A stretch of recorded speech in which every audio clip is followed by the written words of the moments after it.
Good. All right, we are now being recorded. So I think we're going to have folks trickling in. Here's Terry Hart trickling in. Hey, Terry. So what I was thinking we would do really quick, since we have one or two people who are new, 3 or 4 maybe actually, who are new to the group. So let's do a go around. Maybe we'll start with the people online. And if everyone could just say your name, remind us where you're from, organization, neighborhood. And the other thing is, I feel like this has been a really intense fall. I don't know about the rest of you, but a lot has been going on, good and bad. And maybe as we go around, just one piece of good news, one thing that you feel grateful for, either today, this week, this month, whatever. So I will start, and then I'm gonna go around the folks on Zoom, and then we'll do the people in the room. So Ryan Bolton, I'm from the Consensus Building Institute. I know all of you now, and okay, I just have this little story, which is that I just got a text from well, actually, this is the end. I can't tell this. Okay. Good news. I've been loving the fall, like loving the fall so much. It's been like the most beautiful fall I can remember in a long time. And I'll tell you my gossip after. The one that was about my son. Sabrina, can we start with you, and then we'll go Sabrina, and then Michelle, and then Sarah Teschner. Okie doke. Sabrina Forrest here. Can you hear me okay? You can. Awesome. So I am the lead remedial project manager from the Superfund program here on this Colorado Smelter site. And my little tidbit for today is the awesome joy that I got to carry back with me from the Escalante Canyon area, spending the last 5 days there problem solving with 3 other couples in muddy potholes in narrow canyons. And we had a blast and laughed so hard. So trying to carry that with me, it was joyous and wonderful. Thank you for bringing it into the meeting. Michelle, hi. Hi, everyone. My name is Michelle May Reichmuth, and I work with the Environmental Protection Agency's lead-based paint program.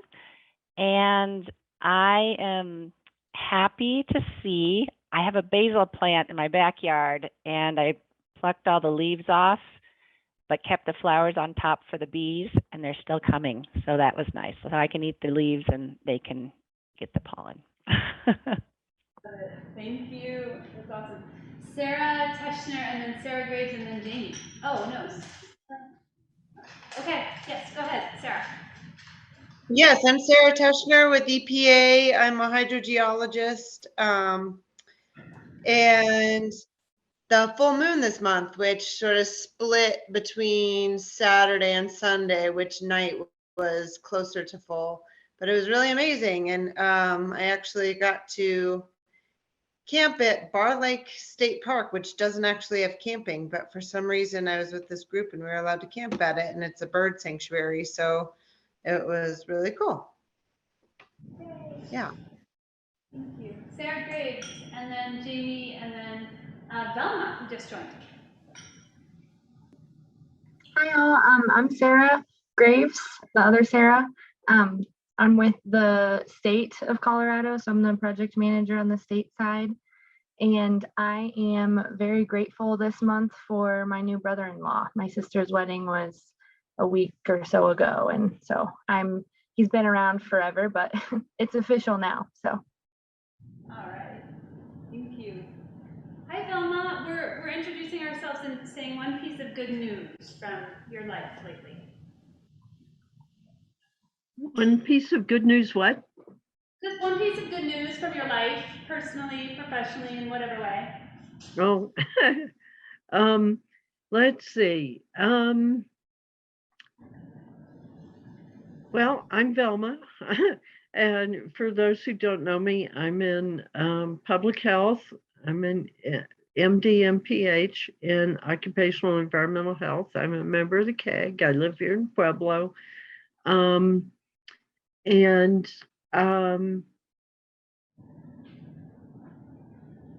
I've been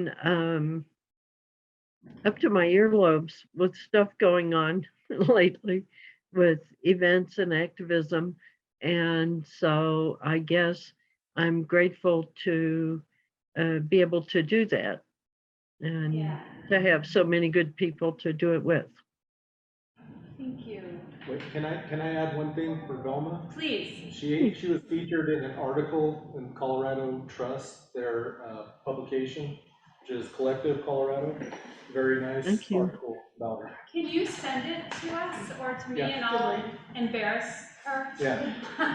Oh, and thank you. It's a terrible picture, but thank you for mentioning. And Aaron Martinez was in it, and Jamie Valdez also.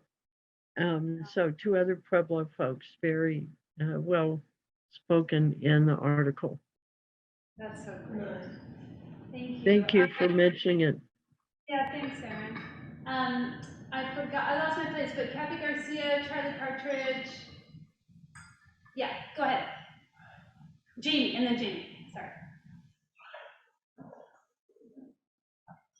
Go ahead, Kathy. I'm Kathy Garcia. I'm with Congresswoman Boebert's office, and I'm in the San Luis Valley this week with the National Heritage Area Alliance, and I'm learning all about the historic sites here in the valley. And I'm upside down. I don't know why, but I'm upside down. We won't speculate, Kathy. You're always a little upside down. Watching too much Stranger All right. Things. Charlie and then Jamie. Sorry, Jamie, I flipped you. Go ahead, Charlie. I'm Charlie Partridge, site toxicologist for EPA out of Denver. It's a good weekend for my son's competitive sports. His hockey team won 16-0 and baseball team won 20-0.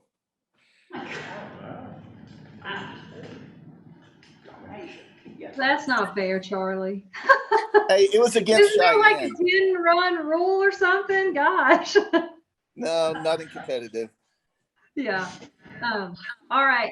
Hey, everybody. I'm Jamie Miller. I am Sabrina's and Sydney's supervisor, remedial section A supervisor in the Denver Reunión office. Nice to see everybody. Oh, one good thing. My sister-in-law drove out this week from Indiana, and her and my husband are up at Arches National Park today, and they keep sending me beautiful pictures. I don't know if that's good because then I'm here with you lovely people, but that's my good news. Janina, are we missing anyone? Did I miss anyone on Zoom? I think that's everyone. I think you're seeing everybody. Okay, cool. You're seeing the treat. I know, treats everywhere. I wanted to see the chat.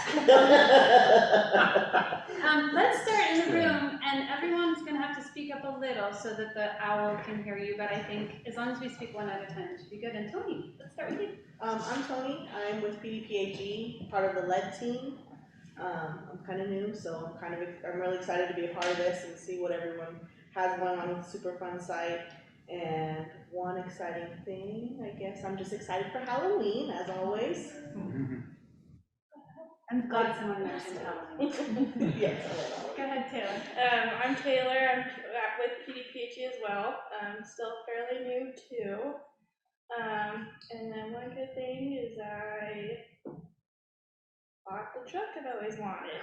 So, yeah. I'm Pia Rodriguez, and I'm with PDPHE, and I work in the Neighborhood Revitalization Program. I'm new too. I'm excited for Halloween. I was going to say that too. We can team up. It's so good to have all of you. Thanks for being here. Terry. I'm Terry Hart. I'm not with PDPHE, and I'm old. You want to be? So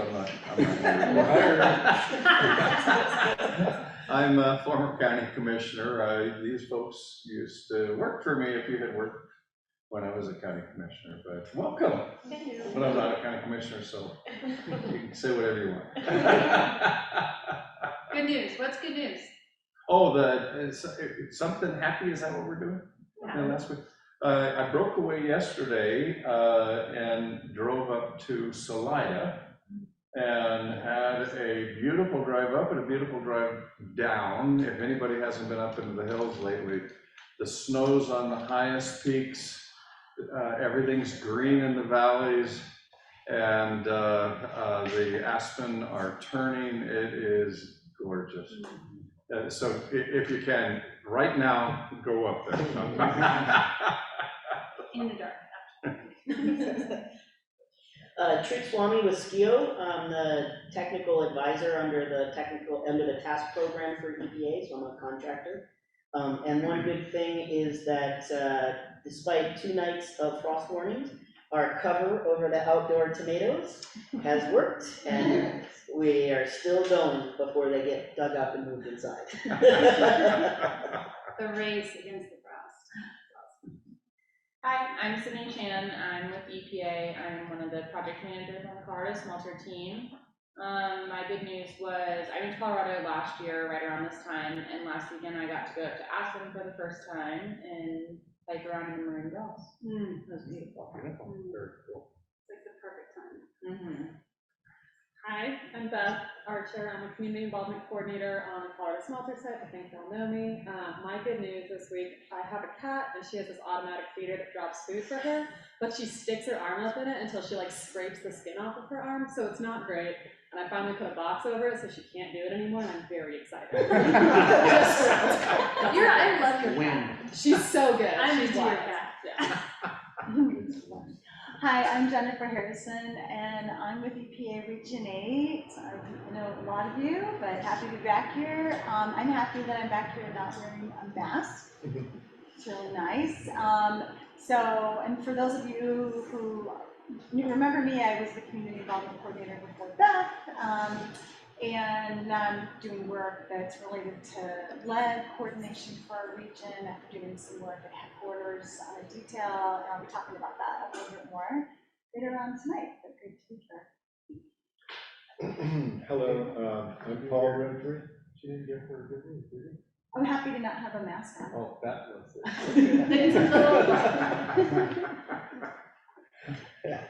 That's good.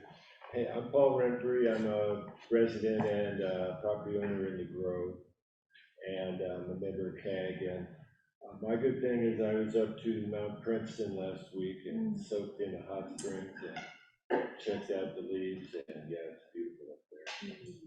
Very relaxing. I'm Aaron Martinez, Program Manager, Pueblo Department of Public Health and Environment. And my good news is I found out, I know I'm not old enough, I'm 30 years old, but I'm going to be a grandfather. So. I'm not 30. I wish I was 30. Very excited about that. My name is Shannon Bauman. I work for the State Health Department in the Community Involvement section. And my good news, I went to some good concerts recently, so that was fun. Care to share? Yeah, which one? Crumbin and Tennis played in Denver. Okay. No, psychedelic kind of band. Hello, everyone. My name is Jason Munoz. I'm with NeighborWorks Southern Colorado. And something exciting for me lately was on Sunday, a good friend of mine who left to be a big, giant theater director in New York City had moved back to Pueblo. She actually bought a house through our program. And on Sunday, I got to see a play that she directed with Impossible Players. So after all these years, she came back and directed a play here in Pueblo. So that was really fun and exciting to go watch her direct a really fun play. So that was cool. And also, Jason, thank you so much for hosting us and just like setting everything up. It's really, really fun. It's important stuff. So. Especially the New Year cheer in here, Jace. That's pretty cool. So. Yeah. It's our new fiscal year, so we get federal approvals, federal funding. So we just celebrated the end of our. I'm just ready to start partying down right now. Yeah, let's do it. Get the champagne, Terry. Let's do All it. right. Let's pop bottles. I'm Janine Natterman, community involvement, public involvement coordinator. I have to be different. I've been here too long. But I work for the State Health Department, and we just did a lovely day walking about, and Tina was an amazing partner. Tony.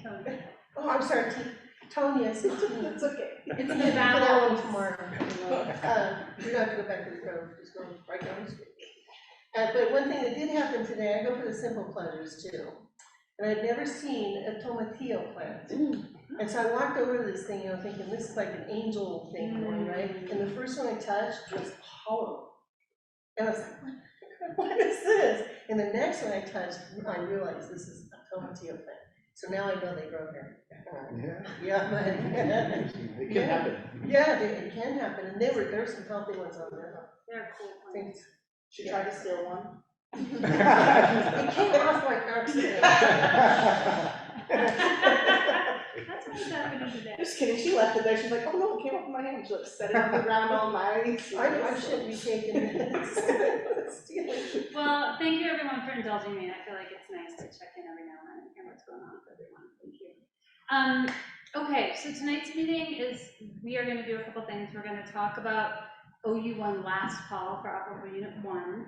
And I don't know, for those of you who are new to the CAG, I don't know how much background you have around Operable Unit 1 and Operable Unit 2, but maybe as you all from the agencies, frame it, just a quick 1 or 2 sentence description, and then we're going to talk about what's happening with the Begin community work, and that'll be a segue into talking about Operable Unit 2, the former smelter site, both in terms of the technical work. There's going to be sort of an overview at the steering committee's request, to just a quick snapshot reminder, because it's been a while and things are ramping up now. And then and then we're going to talk, just a reminder about some of the sampling that's happening there and that is going to be conducted there. And then we'll talk for a minute about reuse, revitalization, so that we can forecast a discussion for the November CAG meeting. So that's kind of the arc of the meeting. And then at the end, we have a chunk of time set aside for Jennifer and Michelle from EPA to talk about the regional lead collaborative. And they have some questions for you all, because it's both Superfund and beyond Superfund. So we'll hear a little bit about that, and then some questions that are directed to all CAG members and community members. So with that, a reminder just in terms of discussion guidelines, it was so amazing last time to be here in person, and I feel like when we have hard issues, when we're in person, it feels much more easy to recognize the humanity in everyone and tackle issues instead of targeting people. So just a reminder, please do that, even when hard issues come up, and we're a team here, essentially. So that's my little plug for the collaborative nature of this group. And then I think with that, any other housekeeping stuff before we just launch into OU1, and Beth, I turn it to you? I'm going to be taking some notes as we go on the computer, but otherwise, people on the Zoom online, if you could just let us know via the chat to Janine if you are having trouble hearing, and also just raise your hand on the Zoom if you want to chime in, and Janine will kind of flag that for me. Okay, go ahead. Okay. Hello, everyone. So just to cover it again, the Operable Unit 1, what we call OU1, that includes residential and commercial properties that are within a certain area, and then Operable Unit 2 includes areas in the former smelter. So I think we have a picture, I don't have it pulled up right now, but we do have, there's a little triangle next to I-25 where the former smelter used to be, some undeveloped areas that are also in that property, and then the rest is commercial and residential properties in OU1. When we're usually talking about OU1, we're talking about the residential stuff, because that's what we're focused on right now. So the main update that I have, Ryan's handing out some maps, but with Operable Unit 1, we did expand that boundary a little bit. So in the past couple of years, I know we expanded last year around the same time. We're looking for those areas where properties need the cleanup that are on the edge of the border. We're hoping to get kind of a clean border. This is typical of the Superfund process, to gather information and get that clean layer of where contamination could have fallen from the former smelter. So we did expand it by 66 properties. So now on the map, those little areas in green that are kind of those little step out areas have been added to the study area. And Terry's giving a little orientation. Yeah, I'm just trying to be aware, because the meeting recording has a super hard time picking up when there's other people talking. When I had someone do the closed captioning, so it was tough to hear. So I'm trying to be extra loud, or not kind of yell at y'all. And if anyone thinks that there are things that you want to call out for folks who aren't familiar with the smelter map, feel free to do that just in the whole group as well.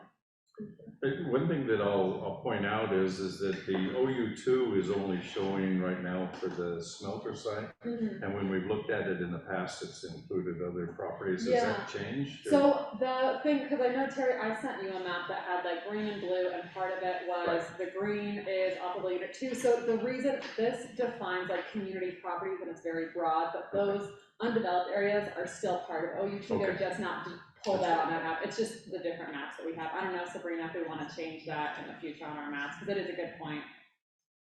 Yeah, we can use that blue and green map or some iteration of that maybe to make that more clear. Yeah, the reason why I say it is what we've talked about in the past is as much as possible try to be consistent in how we show it, because otherwise it can kind of confuse the conversation sometime. But it was I'm looking at a lot of things on this map, and Beth could share these things with us a week ago, 2 weeks ago, whenever the heck it was. And I mean, it's looking pretty cool, but I just want to make sure we're consistent as much as possible. Yeah, everybody knows what page we're on. Thanks, Terry. Okay. I like that.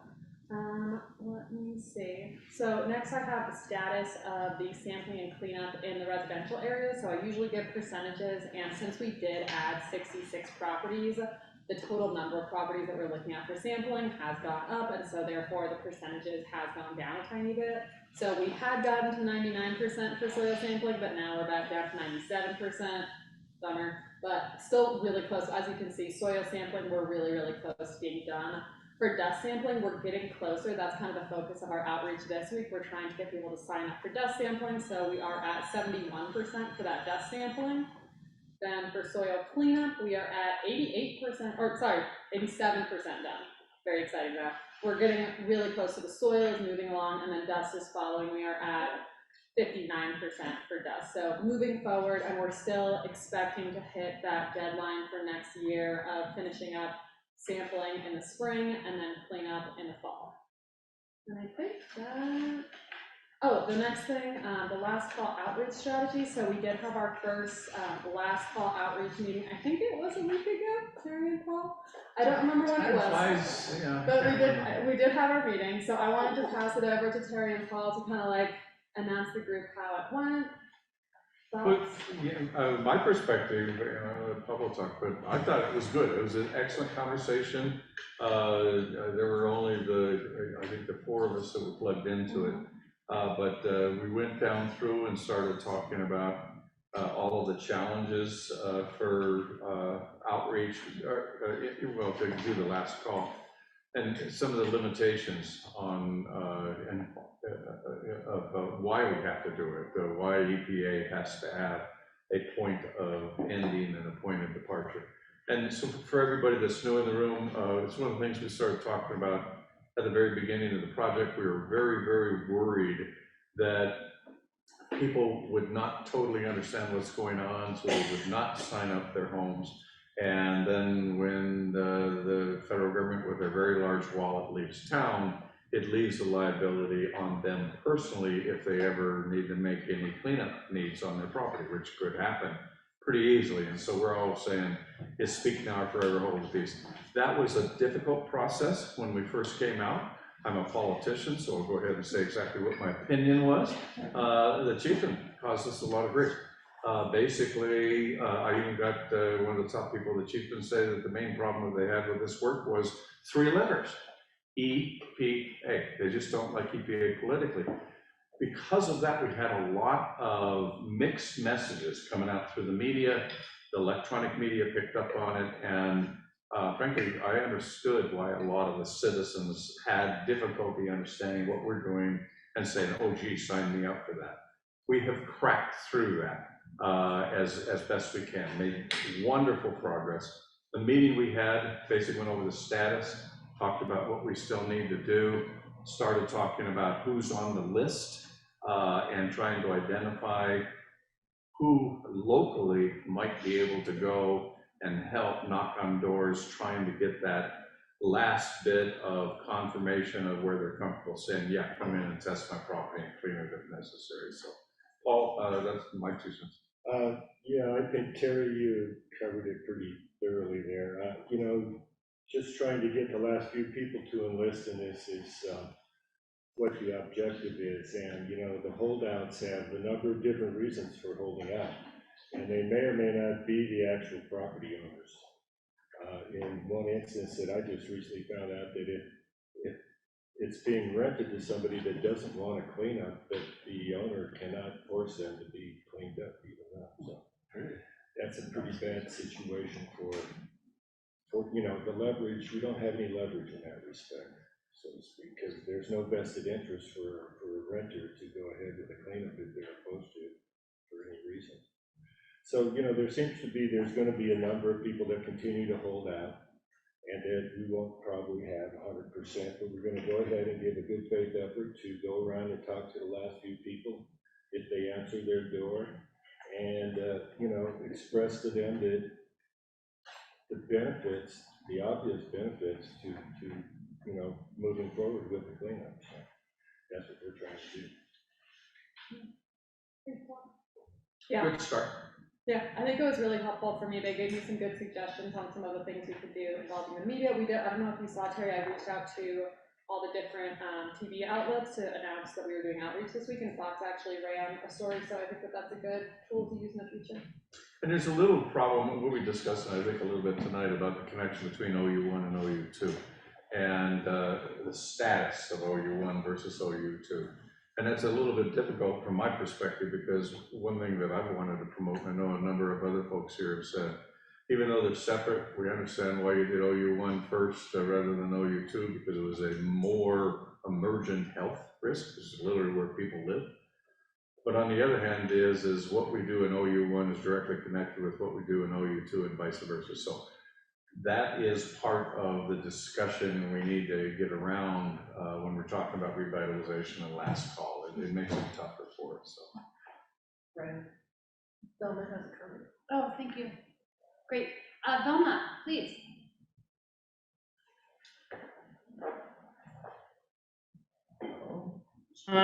Just a couple of things. I wanted to endorse Paul's comment about the landlord issue. I've throughout this process also have been concerned about landlords who don't want to clean up, but also might use the cleanup issue as an excuse to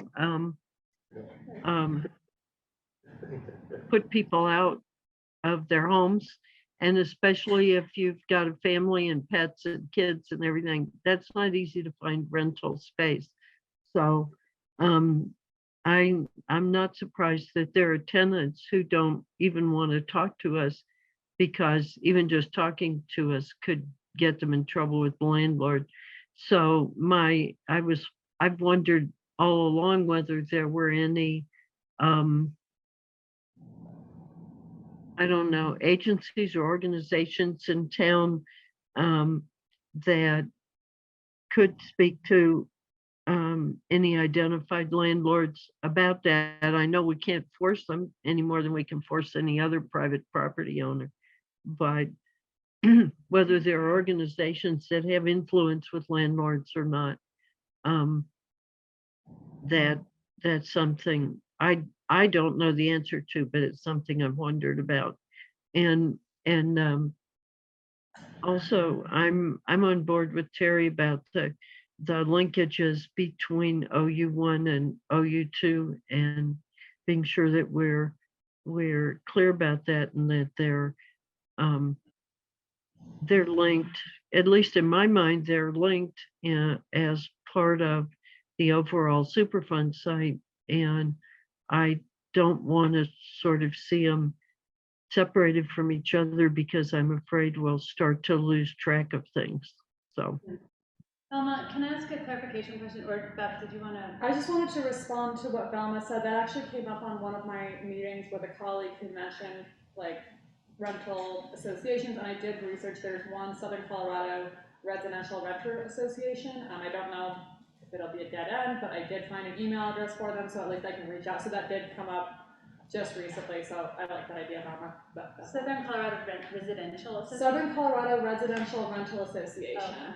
I have a contact for that person, Awesome, thank you, that'd be great. and they have monthly meetings. Oh, cool. Yeah, that'd be great.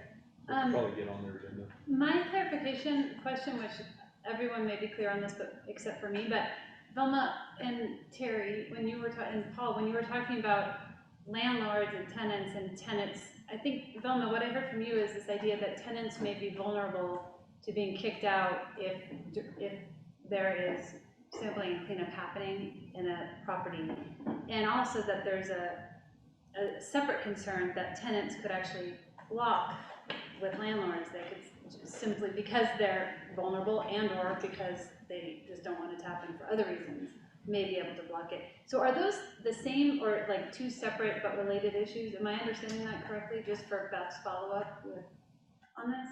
Yeah, I think it's kind of two separate but related would be my gut reaction. I think it's for everybody. I haven't seen from an anecdotal perspective the latter scenario, but I've definitely seen Right, same here. a lot. And from the day one, we actually had a person who was on city council who was a realtor that said that they didn't care what they knew about the property. They weren't going to tell tenants. And I, in a public meeting, told the city councilman he may want to go ahead and check, number one, how good insurance he has and talk to his lawyer, because that's a lot of legal liability that he potentially is incurring by doing it. He's not a city councilman now. He was the landlord and saying he wasn't going to talk. Yes. He wasn't going to. It was the landlords being resistant to it, yeah, and basically not wanting the tenants to talk to us. We've been particularly concerned because that's a decent sized percentage of the population of children that have been exposed to the issue. And so we thought that it was one of our number one issues, was try to hit how do you get to where the kids are living, and a lot of those homes are rentals. Yeah. But at this point, you all have a pretty good characterization of your homes, is that correct? So you know whether or not either of those two situations is going on at this point. Vaguely, I don't think that we have as detailed a list of why all the properties have refused. We have, we're working on it, and actually, our sampling contractors have been doing that. So yes and no, but we typically do have that, and I think the main thing that I've seen is if the landlord doesn't want to participate, the renter isn't able to. That's the situation we see most often. Mm-hmm. My understanding is that there's several different issues involved between landlords and renters when it comes to remediation, and that these are probably the highest number of holdouts are probably rental property. I'm not sure. I know there are a lot of people who own their properties and are just not about it. Mm-hmm. I'd have to double check our data. But there seem to be multiple issues as far as renters and landlords. Yeah. It's interesting to have this conversation. I know we've had it before, but I feel like we're honing in on it a little more specifically, and especially as you kind of research, what these or characterize these lots. Yeah, I think one thing, I hate to be the pessimistic one, but I'm not sure how many of these issues will be able to resolve. We can reach out, we can make contact, but again, everyone makes their own choices, and we can try to inform people, but I don't know if we'll be able to address everything. Just trying to set the expectations real low, but we will do our outreach as we can. It's one of the things we talked about, and for my friends that have done a lot of political work, we talked about kind of relating how a canvas works. And EPA has done quite a bit of that work already, but where you literally are knocking on doors, and if folks are saying, no, try to capture the information of why. And it isn't to argue or anything like that, just trying to capture the reasons why. Then you can take that back to the office, you can quantify it, and then try to determine a good strategy to try to tackle it. And some of that's been going on already. We may need to do more of it, but it's a good strategy to learn why people react the way they do when you knock on the door. Right. Yeah, Sabrina, please. Yes. So early on, we tried to have a lot of conversations with people around their disclosure requirements, and that it didn't necessarily mean that they had to remediate their home or do lead abatement, but that they had to inform people. And we, shared pamphlets and things that that, EPA outreach materials that EPA generates. And it just didn't seem like it struck with anybody, like the import of that at all. And I think it's something that we can't let loose of, since we're always going to have a lot of rental stock. And hopefully with the lead collaboration, maybe we can make some inroads with other ways to reach out to folks and let them know their responsibility. And, we can only do what we can. I think the mayor has alluded to this as well, that we can get consent and to sample and clean up. And if they choose not to participate, and we've tried all we can, then, we'll see what we can do down the road to perhaps help with other programs, other resources, but we can't change everybody's minds, unfortunately. Well, we'll definitely, and my guess is we'll come back to that when we talk about the lead collaborative too. I saw Jennifer taking notes. Aaron has hand up and then Jason.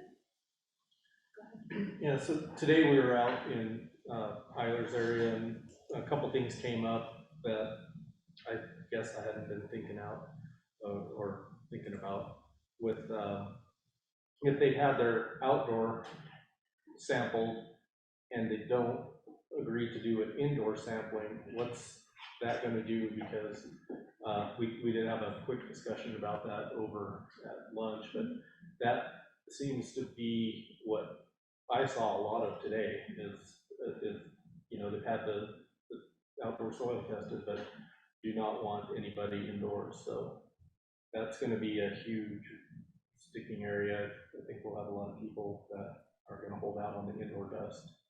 And I think that's something that hopefully the local health department, we can help out on.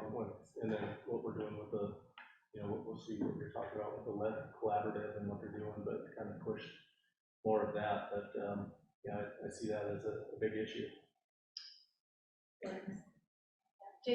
Jason, and then Sabrina, will come right back to you. Just a question, maybe someone might have an answer for me. So working in NeighborWorks, we're focused on housing. So my question really is whether it's a renter or a homeowner who denies this cleanup to happen. And you mentioned a little bit earlier, but my question is say it doesn't happen, EPA leaves, and then eventually the house goes up for sale. At what point then does who does that fall on? The future homeowner or the current homeowner? I think that's going to be really messy going down the road, and I think there could be some legal action if the soil or the dust is still contaminated. So do we know what would happen in that scenario? So Sabrina, I can take a first shot, or Terry, you look like you're eager to answer too. Maybe Terry and then Beth and then Sabrina. You had your hand up anyway. I know what Sabrina. Beth may have a more professional answer. My guess is you have similar. It's probable that she does. Go ahead. That, and then I've got a couple of points I want to throw out. My thought is the health risk doesn't go away. It's there. And so who owns it before EPA got here? It was whoever owns property. Who owns it after EPA leaves? Is whoever owns property. And so if they are to sell it, it depends. If it's in the contract that they've disclosed everything and they have not, that's a potential liability item for the seller. If they don't know, which is what the councilman told me, I don't want to know anything. There's an argument that they didn't know, and then it would be caveat emptor. The new owner potentially could be liable. So it's a tough nut to crack. And just a couple other points that I wanted to make, if I could sneak them in before we get a good, much better professional answer. We also talked specifically when we were talking about last call, who should deliver the message. So a lot of people don't want to listen to government folks. A lot of people don't want to listen to somebody like me, a politician or something like that. They may very well listen to somebody they know, a neighbor, or frankly, somebody that they know, Jace, you might be a classic one, somebody that they know through something like NeighborWorks or something like that. That might be the best way to deliver the message. And so that's one of the things we want to talk about. The other thing that I've been causing a lot of grief to EPA, God bless them, their patience with us, is to wrap this entire conversation on the backside into the institutional controls question. When they all leave town, we're going to be talking about what happens with properties that have not been cleaned up and that sort of thing. And so what I've been arguing for, and a number of others have been arguing for, is let's design a system now that accepts the fact that sometimes people make mistakes. And is there a way to deal with it as least painful possibly? Yeah, there's ways. The big question is how do you put money into it to help them when that happens? And so that's one of the things we'll be talking about. And actually, before we go to Beth and then Sabrina, we're going to talk, I think, about institutional controls in a minute. I think Sarah Graves maybe is going to say a few notes, but I think she might have a couple things to speak to that point. Beth. Well, I think Sabrina, you had your hand up before me. If you want to go first. Okay, I didn't really want to touch on the ICs too much since Sarah Graves will do that. The only thing I will add there is that the institutional controls do not apply to the insides of homes. And that has been something that we're trying to figure out how to get as much compliance in the way of sampling consent so that we can give people information, because really what we're getting is sort of a snapshot in time about dust. And there still can be a lot of lead-based paint hazards or other sources of lead inside these older homes. So I think it's great timing to have a lead collaboration and look at other ways to provide outreach and best management practices to people, the steps that they can take, like the damp dusting and mopping, and change your furnace filters out and keep your paint maintained. Or are there programs that can be developed to help people maintain their paint on their homes? And show them what are possible hazards in their own home.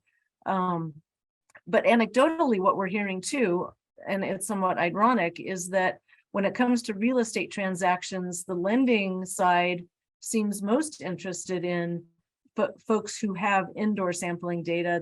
They don't get as excited about the fact that soil was sampled or needed a cleanup. That's not across the board, but it's an interesting thing that there's the separation of concerns depending on which side of the equation you're on. So this is helpful. And did you want to? Yeah, I think the only thing I wanted to say was that to me, it's not very clear, because it does depend on if they disclose it and if they don't disclose it. Because I think we've seen situations where lenders may not be willing to move forward with it unless the seller does something about it, or if the seller doesn't disclose it, or if the buyer is comfortable with it, then the buyer can get the property and it hasn't been tested, etc. So it's not, when we talk about real estate with the community, we just say it is expected, it'll be harder to sell your house, it could be expensive, all those things, but we can't say for sure, absolutely, you're going to have an issue, because we don't control the real estate community. Like, there have been real estate agents who have sold properties in a Superfund site and haven't known about it or haven't had any information on that, even though it's been enforced. So there's like a murky area, but generally we do hope that it has been addressed, that the current seller will address that. But it's usually either the current or future owners, whoever owns the house. The renters their health is more affected, but they are not going to be responsible for cleanup costs or sampling costs.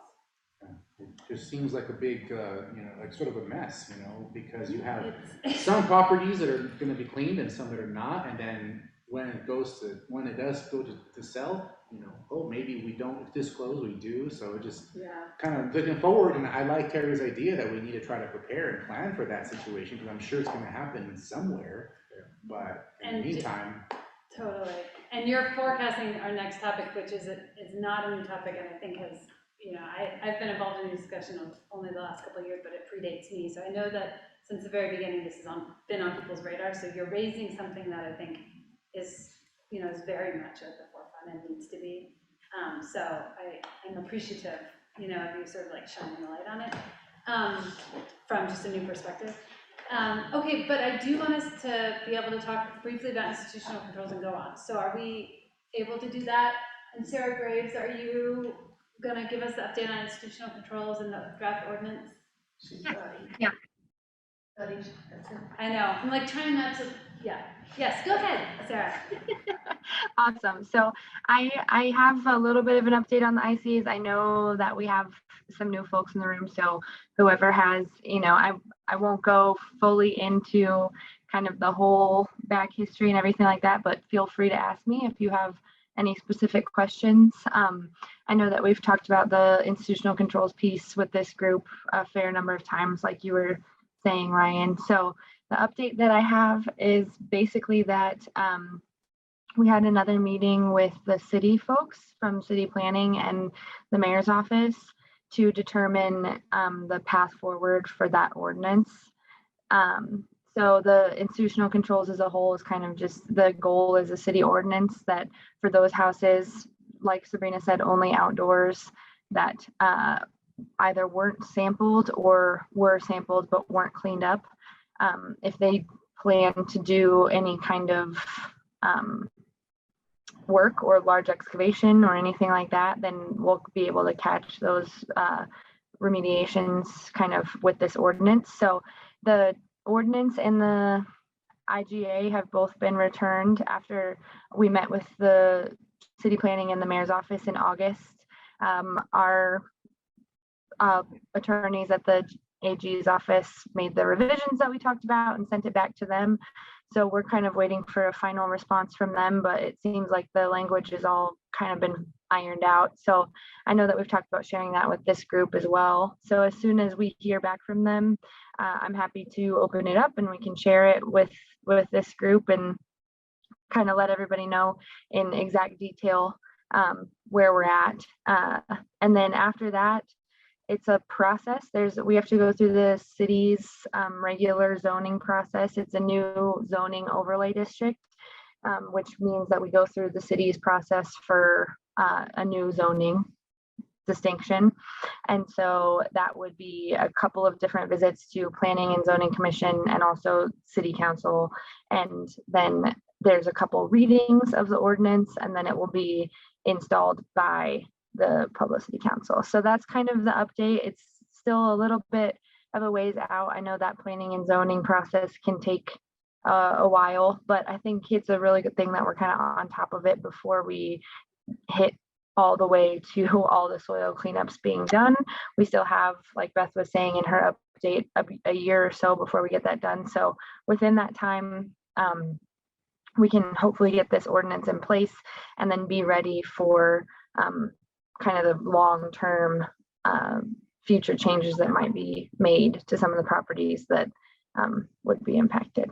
So that's my high-level update. I'm happy to take any questions that anybody might have.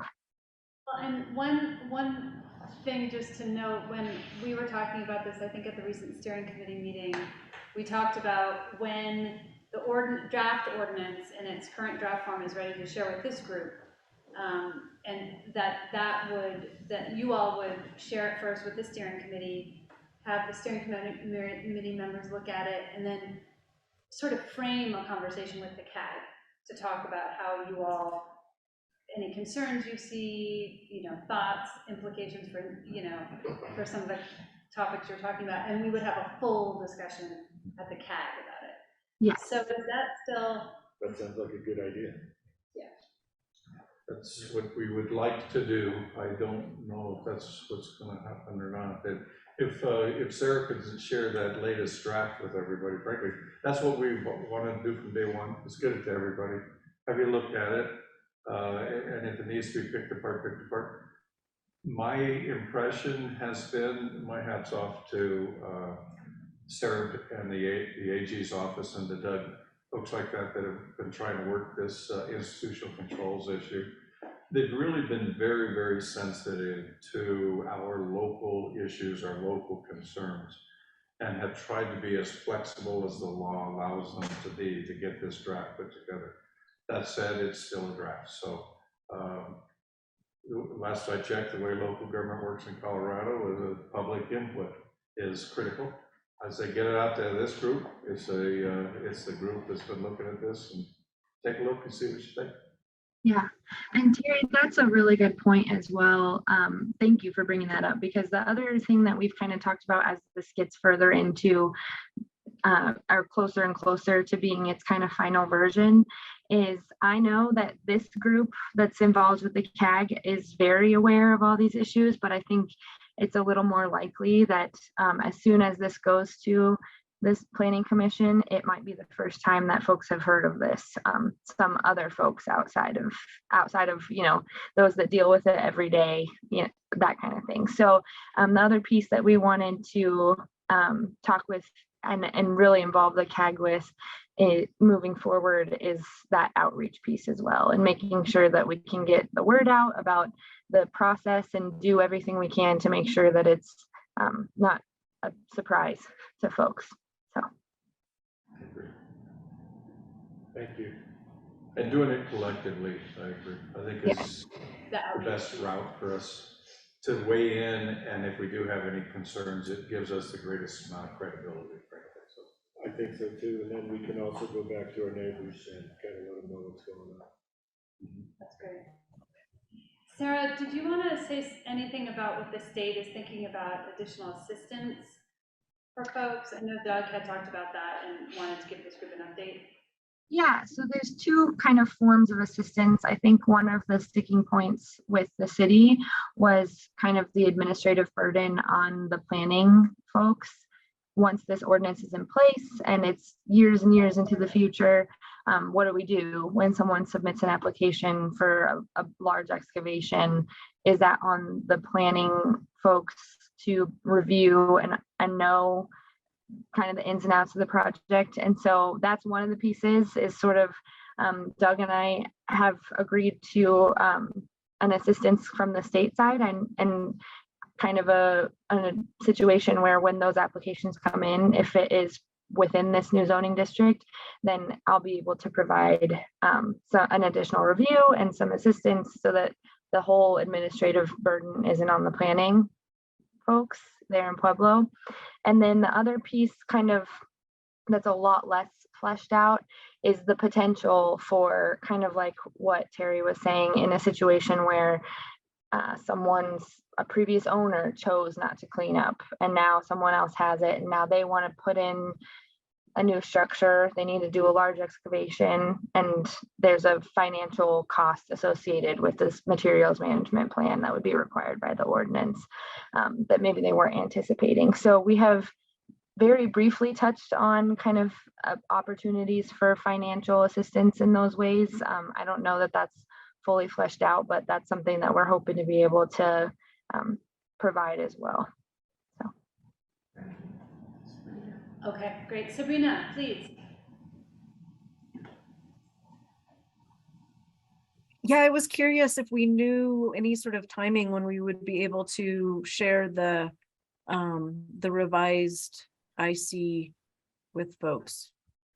So, like I said, our attorney at the AG's office has sent it back to the city. I think we'd like to just get like a note from them that says, yeah, it looks good. All the changes are good. Because I would hate to share this with the CAG and have a bunch of changes from this end and then get back a bunch of changes and have multiple versions going back and forth and all that. So similar to kind of our previous negotiations, we were hoping to get it fleshed out with planning and the mayor's office. And then the next step is to share it with this group. So as soon as they send me a note that says, yep, that's what we talked about, looks good, I'm happy to share it with this group. Hopefully that's before our next CAG meeting. And Sarah, as soon as once you have it and are able to share it with the steering committee, which is, sort of the 5 most involved community members who've been involved with this site since the beginning, then we can schedule, I'm happy to schedule a steering committee meeting to discuss it, for you all to discuss it and plan for a larger CAG meeting. Yeah, let's frame the topics. And Sarah, you all would be part of that steering committee meeting too, and could kind of walk through it. Does that work for folks? Or if it makes sense, it's right before our CAG meeting, we could just do it at the CAG meeting. So that's fine too. Whatever folks want. it works for me. And one little nuance that everybody needs to remember is when a citizen goes down to improve their home, they don't go to planning at first. They go to the building department, and It is not a city department. It's a separate department. It's a joint city and county department, similar to our health department. And it's my understanding we've linked that back because when the building department, when we make sure that it's in their regs and responsibilities and procedures, their typical rule is they, whenever a permit's being pulled, they're required to check with certain agencies to make sure that they check off on it. And the theory would be, they may already have to check with city planning for a permit like this, but to make sure. And then city planning is plugged in to do their thing on identifying if this is a property that is subject to the institutional controls, and if so, what limitations those are. And that's how it plugs in from a technical perspective, how it works in Pueblo. And I think that that's probably pinned down because I know the folks that are working on it from the city, and they obviously know that. So hopefully we got that pinned down. Yeah, that's right, Gary. So the ordinance itself is a new zoning district that will have to go through planning commission, but then kind of the administrative route to make sure that it's captured is in that building permits checklist. So it's going to be just kind of an addition to the building permits checklist that says, is this property within the new overlay? And then if they say yes, then it kicks off the process to make sure that planning's in the loop and I am as well, and it goes from there. Okay. So if it's okay, thank you so much, Sarah, and that was great, and we will just, heads up, this will be one of our main topics for sure. Would love to move us along because we're a little behind schedule, and I'd love to get a quick update from Thea and the Begin folks about what's happening with that, and maybe just a quick reminder about what it is, and then we'll segue into OET. Okay, so I work with Dorina Hirschler, and she is the lead on Begin, which is the Bessemer, Downtown, and Grove Improvement Network, and that replaced CSRP, which is the Colorado Smelter Revitalization Plan. And we're also getting rid of Eilers, which was in Begin, just to let everyone know. And so we have a coalition of residents from the Bessemer, Downtown, and Grove neighborhoods, and some projects we have done are that we have wrapped all utility boxes. That's a completed project. The mural on Elledge Music right over here has been completed. The path markers for the art walk have been installed along with wayfinding signs, so they tell you which way you're going. I think the path markers are every 0.8 miles. And then several sidewalks in the Grove and Downtown neighborhoods are being fixed along the art walk. Several art pieces are being finished, like the sails, sculpture, and the photoblast. We have locations for those. We just have to get our agreements on those. We're starting to plan the debut of the art walk, and that's sometime in April. We're looking to partner with a landscape company in a couple of weeks to build the garden beds for the edible landscape. We are still continuing to hand out free solar lights to residents living in the 3 neighborhoods. That's going very well. We're continuing to order new lights. People are putting them up. It's been pretty successful so far. And then lastly, we are starting to have conversations with agencies like NeighborWorks. That was our first conversation on sustainability. So who can take over Begin if PDPHE cannot get funding to continue? That's a question. Yes. How can people, residents in the 3 neighborhoods, tap into that solar lighting option? We gave out letters, well, Dorina did before I came on, but we still are getting people, and if you're interested or anyone here knows someone who is interested, I could definitely write your name down and get in contact with you so we could get you a solar light. That's fabulous. We talked, Tony and I talked to somebody today who's having a real hard time. She's right on the Riverwalk, and it's very dark at night, real dark, and her source of support to get some really small, cheap little lights passed away 6 months ago. So now she's like, oh, they're falling apart, blah, blah, blah. And I'm like, I know some people. Yeah. I've got her name and number in the car. I'll get it. Okay, that's perfect. Thank you very much. That's great. Aaron, did you have your hand up or were you? Oh, no, probably just, Stretching. yeah, that was on the end of Palm Street and it's that levee walk on there, and it's just. She's right on right at the end. That's awesome. Yeah, Paul and Terry, do you want to, anything that you would add?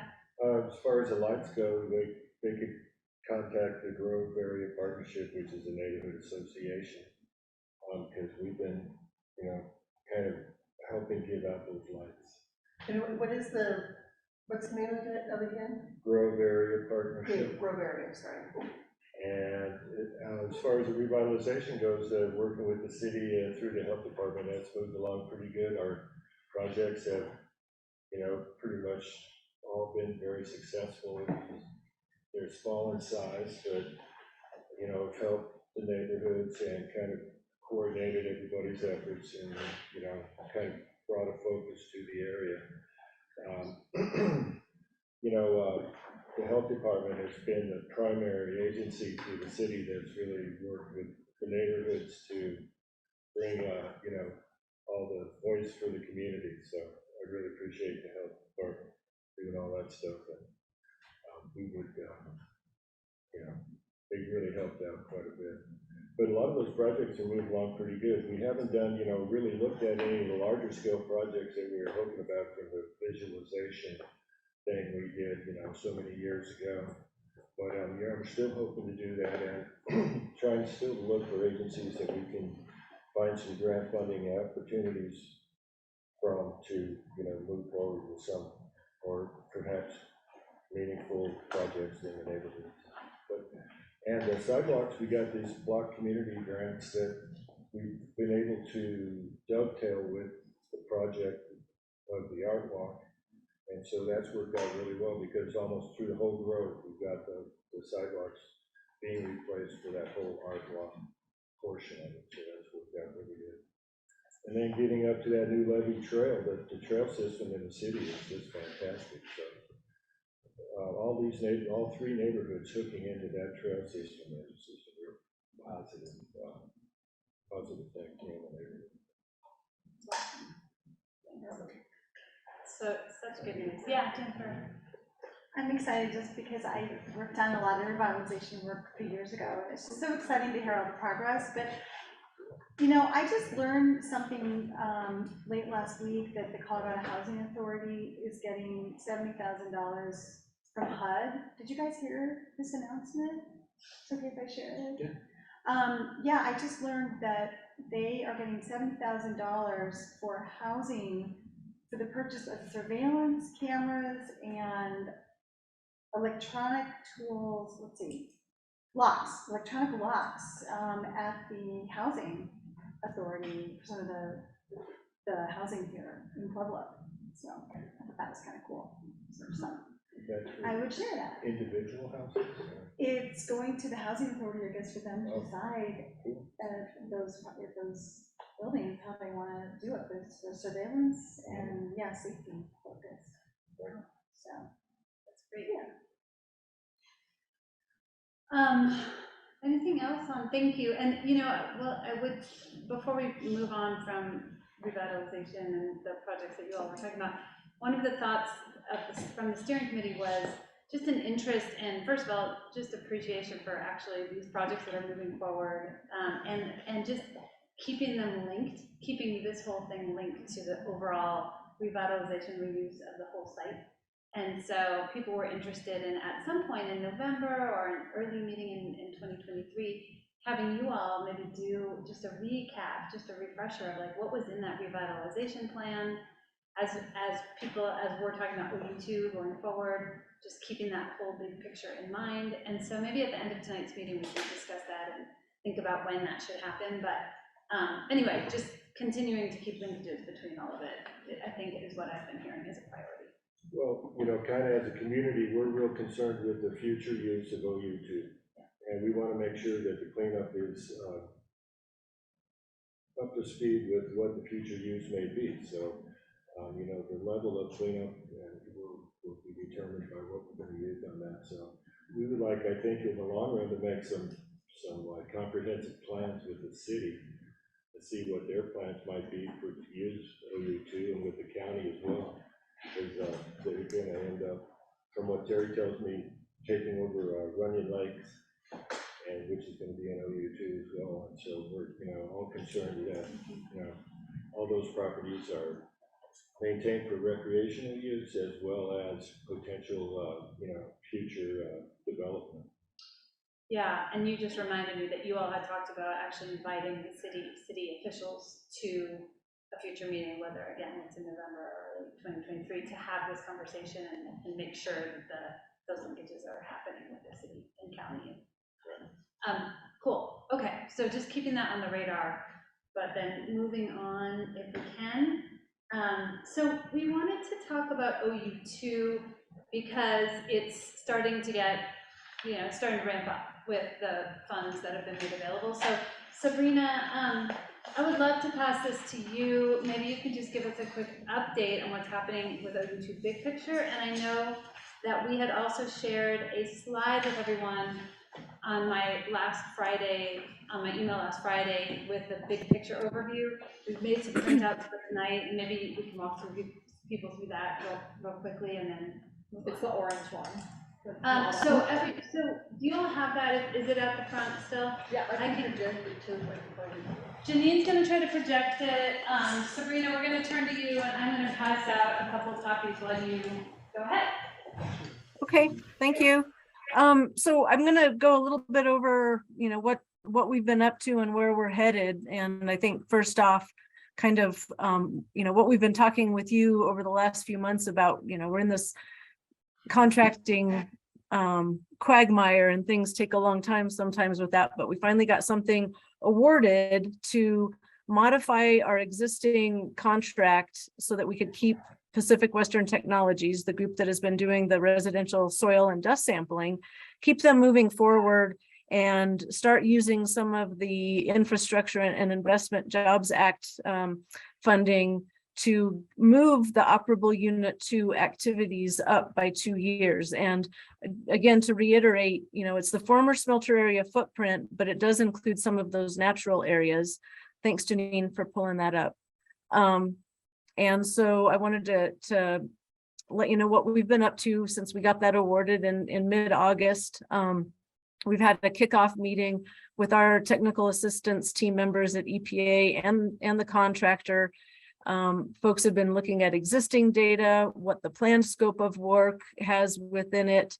And one of the constraints and difficulties with this is that operable Unit 2 is under, because of the way the contracting scheme is, we were awarded in September, but this option period allows us to do work through the end of May 2023. So we kind of know going into it that some of it's going to have to roll into option period 2, which will start June 1 of 2023 and then go through the end of May 2024. And it'll continue to roll like that, but we've moved everything up still by 2 years. So, we're just going to have to work with as much as we can get done in these months and then push things into the future year. So what we've done so far is the 1 year of quarterly surface water sediment and pore water sampling, shallow surface water and groundwater interaction study using the temperature probes. And that was just focused in the former smelter area drainage. 1 year of air monitoring, and then the surface soil sampling down to 24 inches below ground surface for several decision units, but we've got a lot more planned.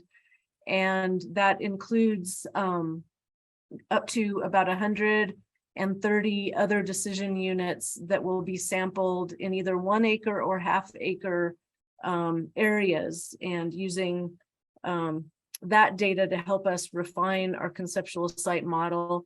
We've also got our in-house expertise continuing to evaluate the existing data for the screening level ecological risk assessment. And so we're hoping that we're going to have some information in early 2023 that we can share with the CAG on that. And then they also are taking all of the residential data, and that's part of what they'll be looking at for the human health side of their risk assessment. So a lot of data machinations that are going on, and the information that comes out of that will be shared with you all in future CAG meetings. So a lot more going on. I wanted to kind of go over, and we've got this in the sampling contractor work.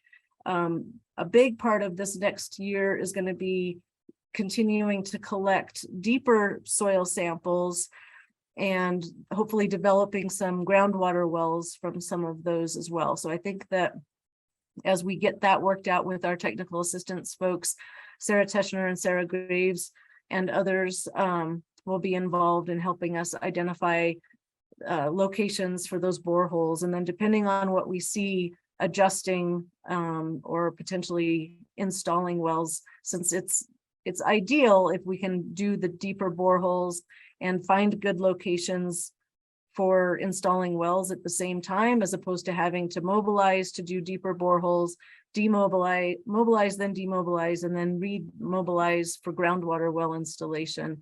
But it's kind of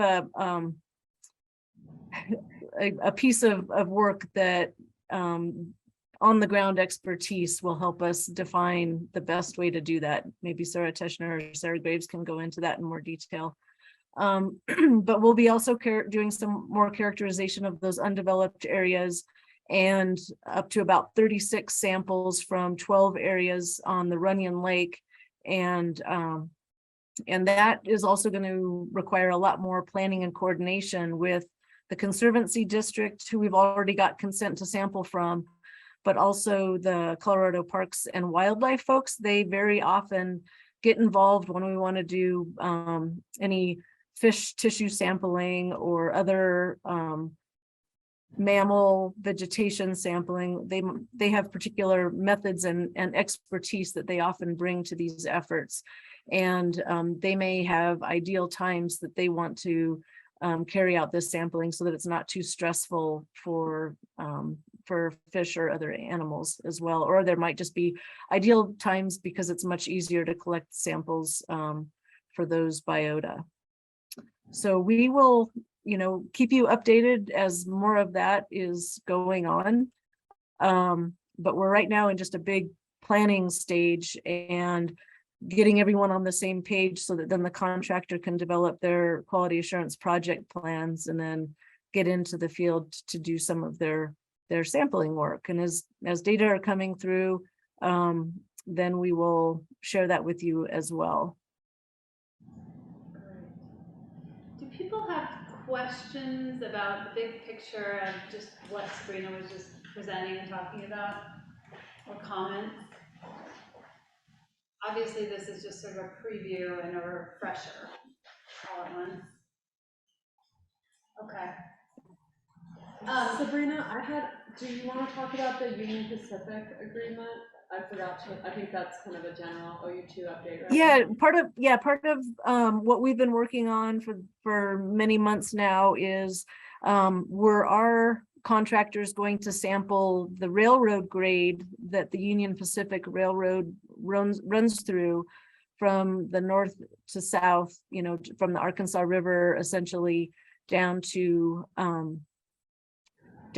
Mesa Avenue and a little bit further south. And so they are going to help us. Union Pacific is working with us to do that sampling themselves with oversight from EPA Technical Assistance Branch staff. And we don't know exact timing for that, but we're hopeful that it's going to be relatively quickly. If it doesn't happen here in the fall, then maybe we'll wait until next spring when we don't have to deal with hard ground in order to characterize some of those areas. So that's good news, getting their help to do that. And it's much better for us since it's an active rail line that we don't have to get special health and safety agreements and access agreements in place to do that, and they've got the expertise on their property. And then we will utilize that data for our ecological risk assessment and our human health risk assessments for that area as well. Thank you. Terry. You guys are probably already aware of it, but Sabrina, when you talk about the Reunión Lake area, that property is taking forever, but it's under the process of being transferred and ownership from Conservancy District to the county. And the part that's kind of held it up is the southern part that is the southern part of the lake area over towards the river. There are portions of that that are actually owned by Everest Steel. And so one of the things I was working on when I left office was to see if we could get that portion severed and put it part of the park. And there's a little complication there because it's currently part of a much larger parcel that is under some kind of an environmental remediation requirement for other things.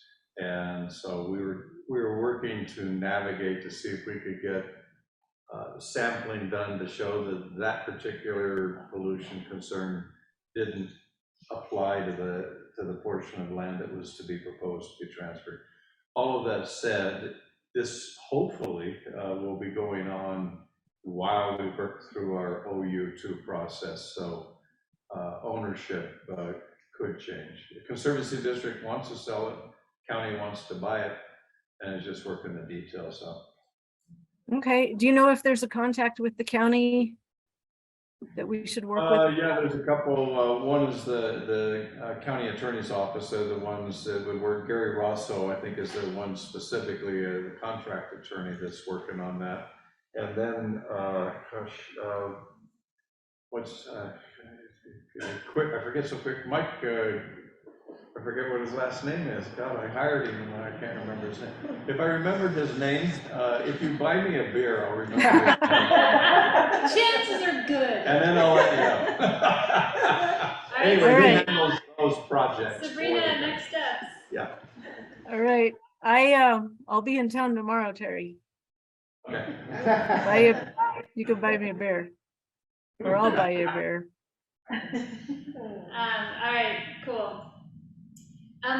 Can we turn to Sarah or Sarah? I think you all are gonna do a just sort of reminder refresher about when it comes to characterizing the shallow surface water, groundwater interactions. You were gonna remind the CAG what that's about. Yeah, sure. So Sabrina's update was pretty great. So I guess just building off of that a little bit and just circling back to Sarah Graves's presentation on the groundwater and surface water in the area and how that relates to the Colorado Smelter site. I was just going to touch base on that broadly and see if there's any questions. Yeah, Janine, you want to go ahead and hit the first slide? So just the current status, this is really at this point just a recap of Sarah's presentation, which was quite a bit more comprehensive. But the remedial investigation will consider how surface water and groundwater interact. We've done some work to start characterizing that. The purpose of that is knowing, all right, if we're going to sample, where can we where can we have the most confidence that what we're measuring, what we're investigating is connected to site material? So in past presentations, and as many of you are aware, this OU2 drainage down by the water, there is a lot of material, man-made material in the water specifically. A lot of that water is contributed to that drainage from area that is not the site, never encounters site material. And then how water might pass through site material through the ground and then reach surface water is also a little bit of a puzzle to connect. What we are looking to do is pinpoint just the best shot of detecting something that would be problematic. And then we can go from there. We did last fall, so about a year ago, we did some work to look at the temperature distribution of the water in OU2, because in that drainage, if water has been flowing through on the surface a while, it'll be warmer than water that is coming up into the drainage from the groundwater. So that gave us a good idea, and we had a little bit of an idea. This confirmed it. It gave us some locations where we can consider groundwater to be potentially affecting the quality of the surface water. Not that we have any spots. We've done, we've already done a good amount of sampling, some broad characteristic sampling, and none of the sampling results have been of enough concern that they require any sort of immediate attention to be protective. So in other words, as we move through the remedial investigation, none of the sample results have suggested that some sort of action needs to be taken ahead of completing the steps for the Superfund process for this site. So that's sort of where we are currently. You can switch to the next slide. And then I already spoke through this. We do have a good amount of sampling conducted in the surface water and pore water and sediments throughout that drainage. Another reason that we wanted to look at where groundwater is encountering the surface is because this material on this site, it's really not clear that water is going, or precipitation, rain, snow is going to be moving through source material, potential contamination, and transporting it in a meaningful way. And the type of material on the site is going to be very, very difficult to place very many wells. So it makes sense in some locations to look at where groundwater is coming out rather than going down and trying to chase it. It's a little bit like shooting a potato cannon into the air, just trying to hit a plane. That was a weird example, but that's what my brain came up with. So yeah. We are going to continue sampling, and as Sabrina said, there's some additional locations being added with Reunión lakes. That'll continue to be able to have some comparison and some evaluation of the amount of variability in the sampling results over time. And then I think there's one more slide. The upcoming work. Finished soil sampling, slag sampling, and then we have begun discussions on how to get subsurface information that will actually be meaningful. It's very easy to go out and collect data from the field that you then can't really use for decision making, especially in a site with so much going on around it and the hydrogeology like we have here, which I don't want to go too far into today, but unless there's questions on it. So really looking at where makes sense, where is efficient, and then finishing the screening level ecological risk assessment and updating the conceptual site model like Sabrina mentioned. Yeah, so I'll stop there. This was really just meant to be a recap, a revisit, especially as we're getting plans underway for how to move forward. The last thing I'll say is that ideally with Superfund sites, you can go out in the field, collect the information that makes sense next, and then use that to plan what sampling events would be most beneficial or most informative.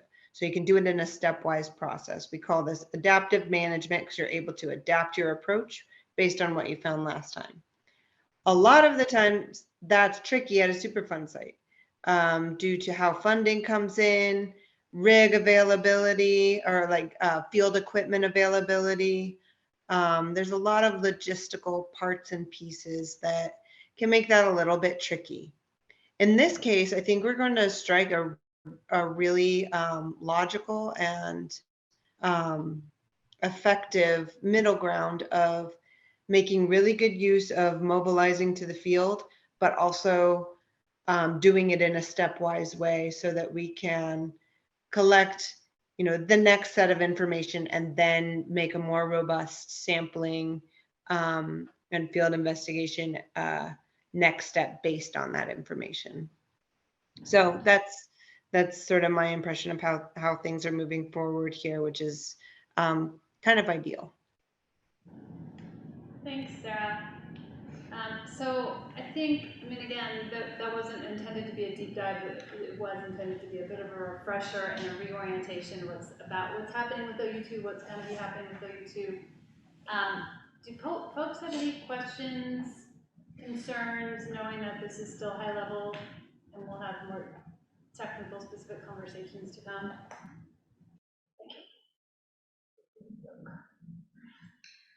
The only,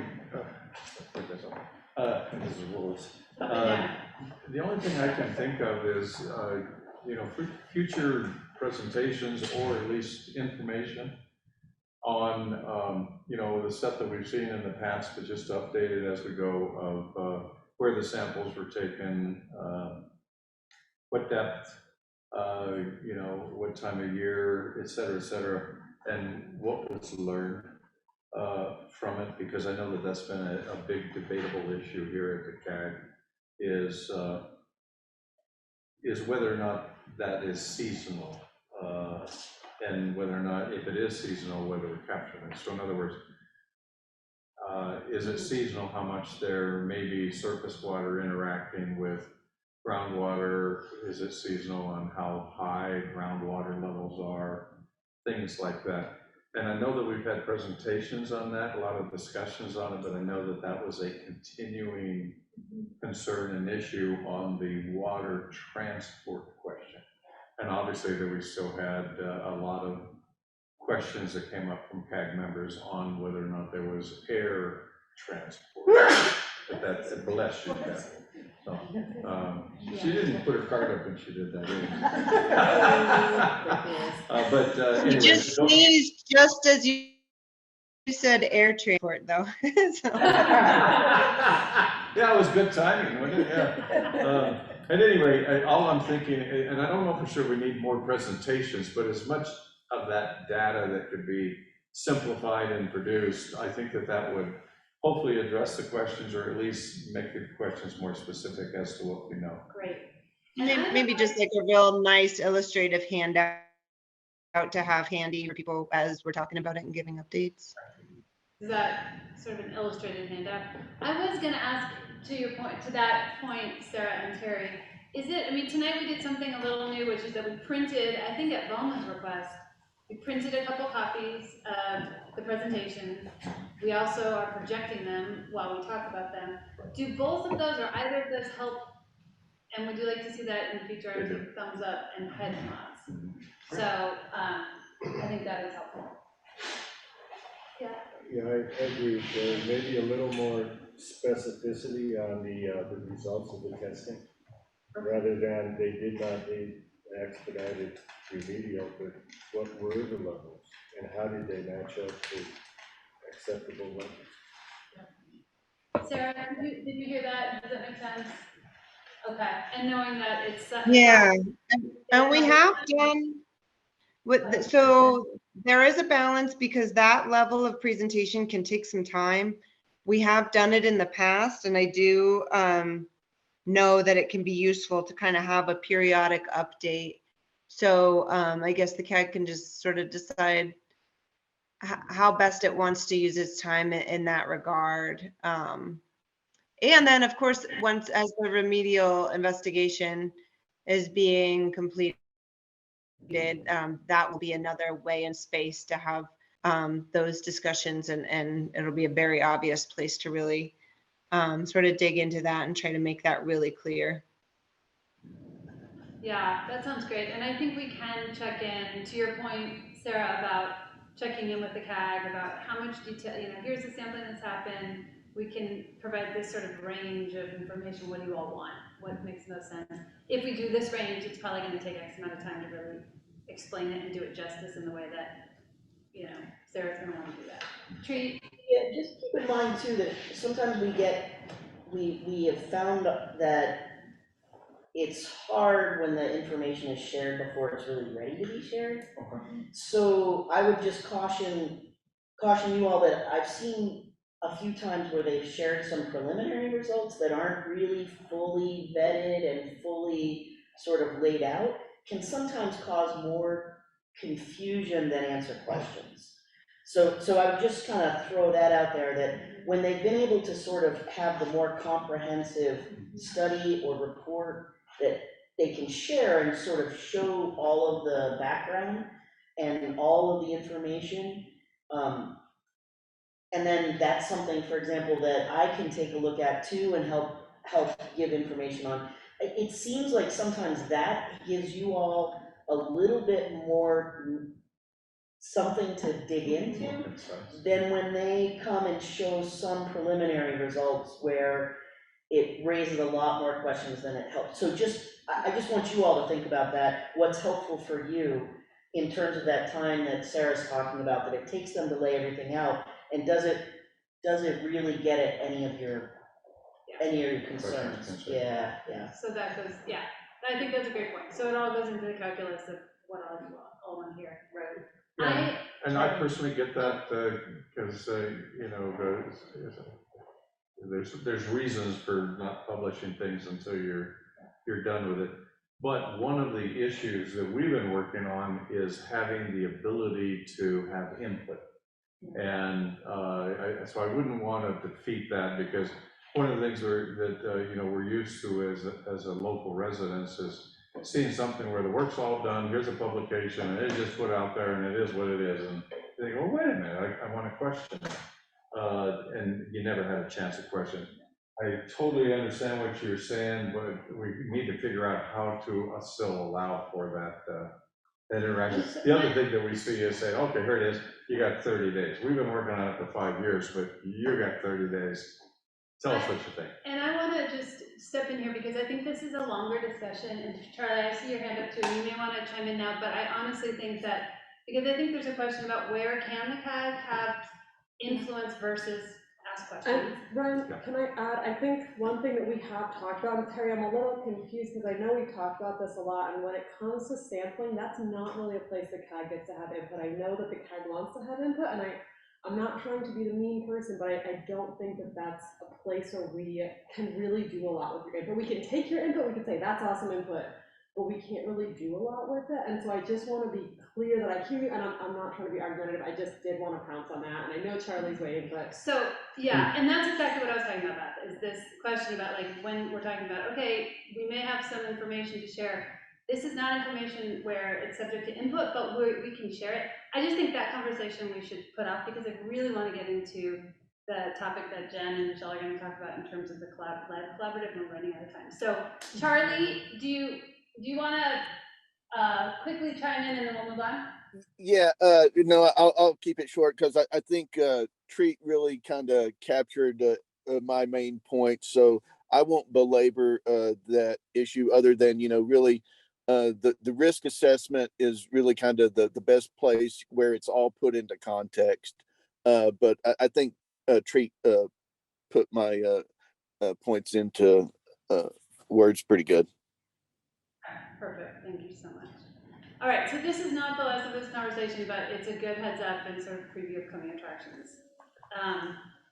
With that, can I think we're at the stage where I want to, pass it to Jen. Actually, we have one thing just on to reuse and revitalization. I know Terry mentioned it. Oh, wait. I'll wait till we hear.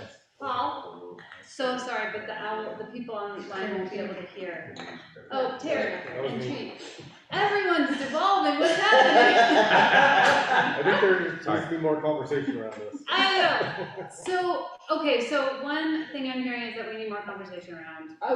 When you say around. I think what do just you mean? looking at numbers, just looking at what some of the preliminary numbers look like. For OU2? Yeah. So I think there's a difference from what I'm hearing is there's a difference of two different things. So like what one ask is, can we just see the data and understand when has there been exceedances of what we've collected? And then another ask is, can we see the data in terms of, because we want to have input on depth and where collection is being done. Those are two very different questions, and one that's not really obtainable because, as was stated, there's only so many things, and Charlie could have said in the risk assessment there's certain inputs that are needed that can't be changed, whether it's through CAG or through anyone. It's not just like a CAG aspect of it, it's just how EPA does risk assessment. In terms of comparison for when there's been exceedances, that is something, again, that when there's preliminary data, it can change, so it's a caution against that, but maybe just an understanding of an overview of, hey, we sampled these 20 points, 2 of these had exceedances and contaminants X, Y, and Z, maybe something more obtainable that could address what you guys are looking for in that aspect of it. Well, I was just addressing the fact that it was stated in a very generic and vague way. The levels were not high enough to require immediate attention, right? But it left out what the levels might have been. And if somebody would have asked me or any other person here in our committee, why, we would just say, well, we don't really know. It's just a vague statement. Yeah. Okay. So more of just like a communication of when there wasn't an exceedance, why that wasn't there, or what does that and really as mean? Terry says too, we can look at that and give it a once over with our own kind of thoughtful process, and just begin to build our own functionality with the system, so that we can appreciate the information that you're giving us and analyze it in the correct way.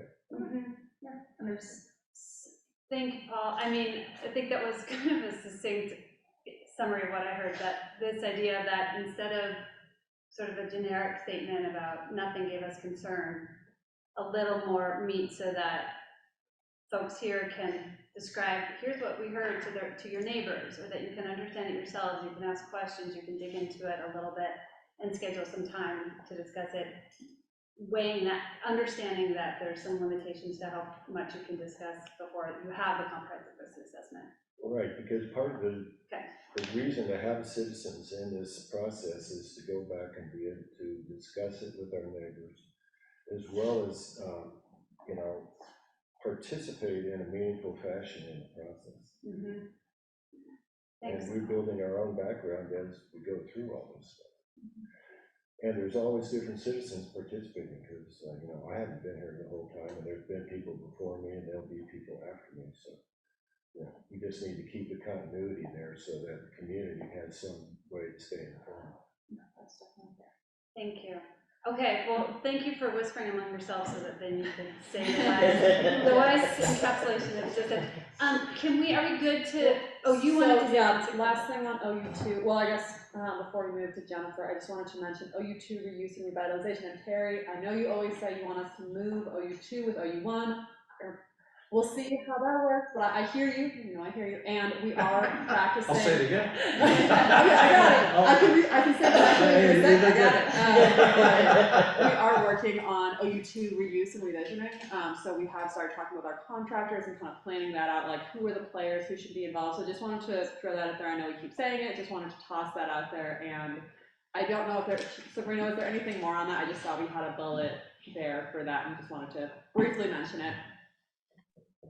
Yeah, I think, we're still kind of early days. We had started the reuse planning in early 2021, and now we've got SKIO back on board with another set of seed support from headquarters. So they're dusting off documents, and we're going to be meeting with them. It's going to require, getting together with the right folks and the right city programs, and, then getting all the other stakeholders, including those property owners, since it's privately held property. But I mean, similar to what folks are saying, I hear you all as well in the wanting to keep the OU2 piece as linked to OU1 as possible, and looking at overall reuse and redevelopment kind of all of the potential on that area, but there's, you know, still a lot to do, a lot of data that needs to be collected. That said, as we're going through the remedial investigation process, getting all of these different parties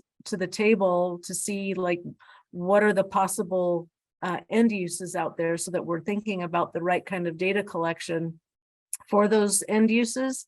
You know, we're in a good place, but we're dusting it all off and still hopeful that we can have OU2 visioning sooner than later. Okay, thank you both for saying that and coming. I know I mentioned it earlier and I'm glad you came back to it. So maybe at the end of this meeting, we'll check in about what we're focusing on in November, but knowing that some of what we talked about will be upcoming meetings for reminding ourselves about the revitalization plan and bringing in the city and talking with EPA about where we are. Okay, good. Jennifer and Michelle, I mean, we're running a little late, but we also, you know, have 15, 20 minutes for you all, if that still works. Great. Okay, so Brian, as you guys know, I can be a little long-winded, so I want to make sure Michelle's going to get at least a few minutes too. So would you be willing to give me like a 1 minute warning after I'm 3 minutes in? Yeah. Okay. Yeah. Let's see if I can, how fast I can talk without confusing everybody. So great to be here. Can everybody hear me? Yep. Okay. Aaron, can you all out in TV land? I'm this close. Sabrina, that was for them. Michelle, can you hear me? Yes, I can. Oh, I'm so glad that owl is working. Okay, so in the past couple of years, I have been working with EPA headquarters to basically help develop a new initiative that can make Superfund. The goal is to bring a more holistic and what we're calling a more whole of government approach to our work.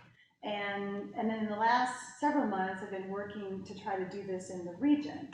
And in a few minutes, we're going to hear from Michelle about some new opportunities regarding this project that have to do with lead-based paint.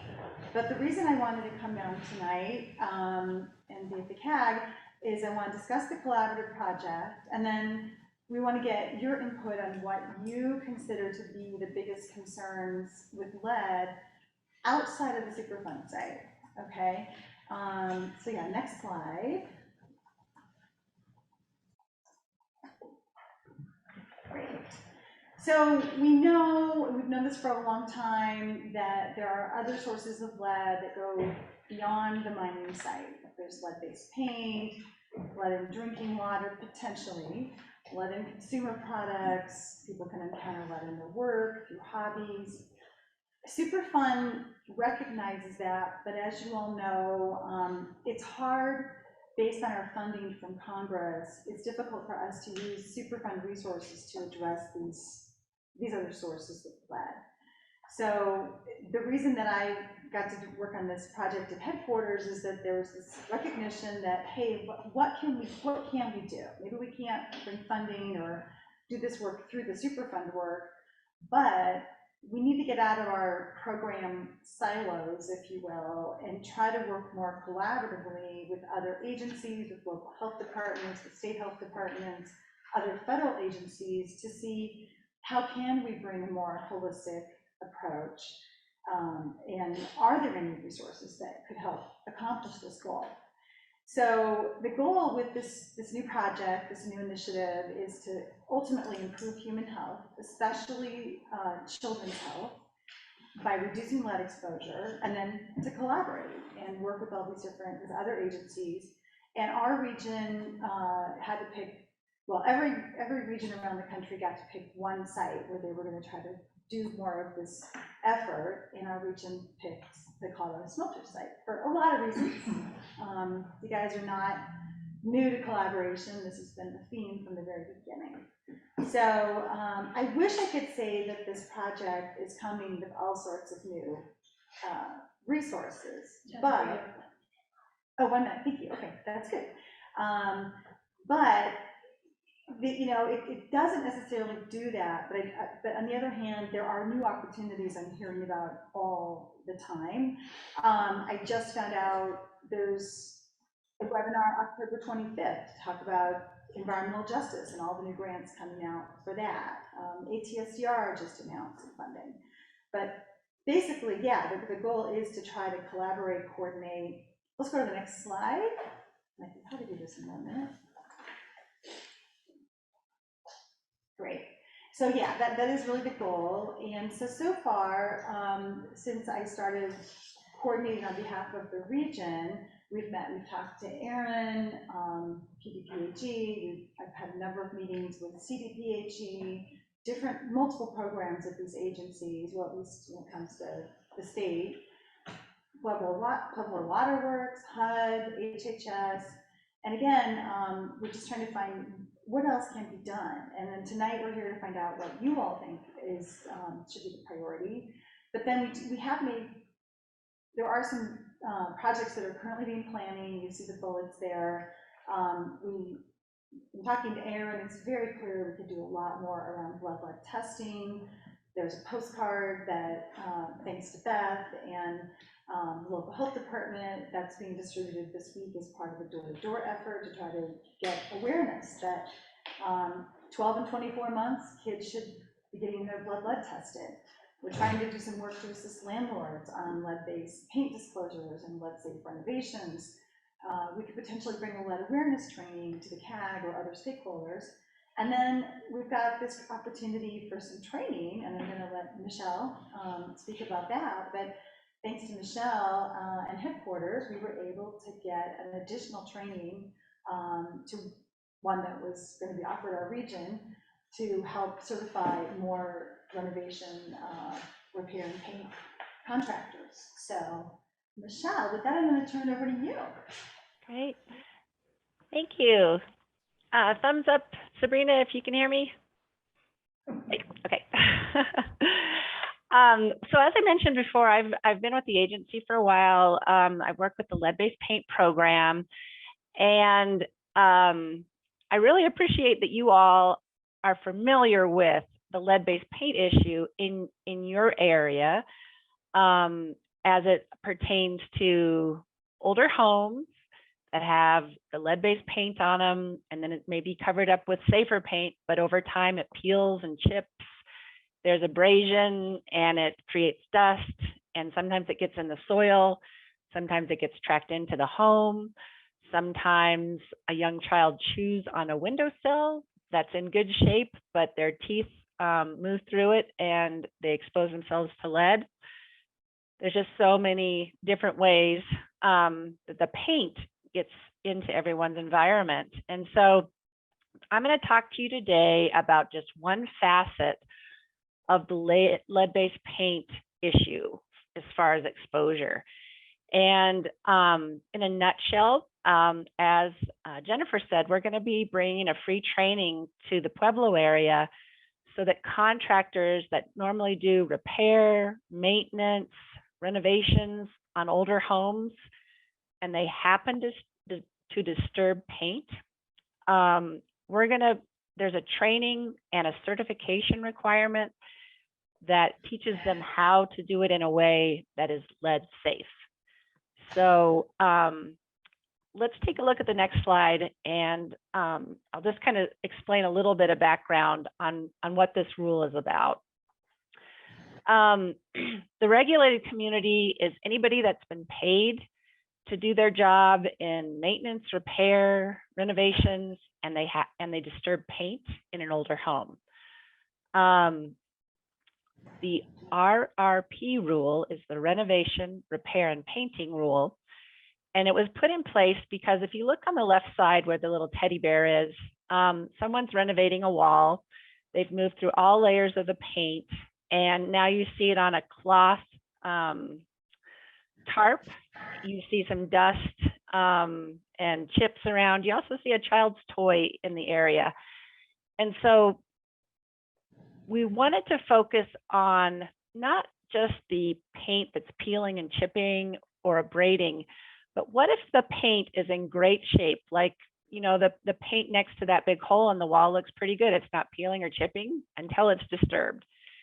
And so the rule came up with methods, lead safe work practices, to help these contractors do their job in a lead safe way so that you end up with a renovation on the inside or the outside of a home that does not create and leave behind a larger hazard than what was there before. So how do you renovate without creating these hazards when lead-based paint is disturbed? Next slide, please. It's some pretty simple work practices, and we just call them lead safe work practices.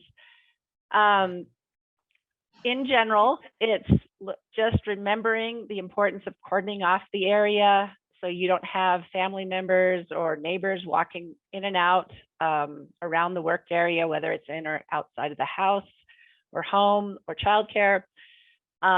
Covering surfaces so that when you're done doing your work, it's easier to clean up. Containing dust and debris, and also disturbing paint in safer ways so that if you're sanding, you are perhaps using a water mist so that it collects any dust that occurs when you're hand sanding, so that it can be contained. And then when you're done, cleaning up well and confirming that it's clean. And all of these methods are much more low tech than you would see, for example, in the asbestos arena, and frankly, lower tech than what you would see when you're working on removing lead-based paint hazards in the home through abatement or remediation. The reason they're lower tech is that we wanted to have the general public or the regulated community have the tools accessible to do the work, but not over-regulate it. So there was this fine balance that happened. So to get folks trained and certified, we'll go to the next slide, please. Oops, yeah, there we go. The rule requires that we look at these firms and their workers who are being paid to do, general repairs, maintenance, renovations. If they disturb paint in homes or childcares that are built before 1978, they need to either test the paint to find out if it's lead-based paint, or assume it's lead-based paint and follow lead-safe work practices.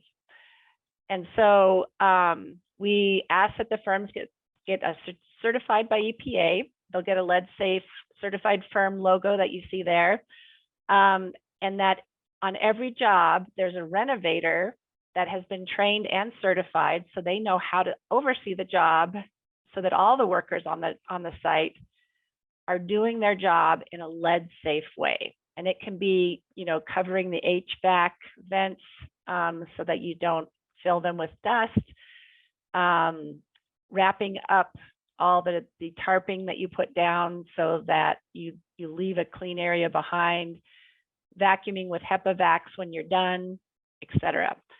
And so once they're certified, they know how to work lead safe, they know how to test the paint, and they can do on-the-job training for the full team. Next slide, please.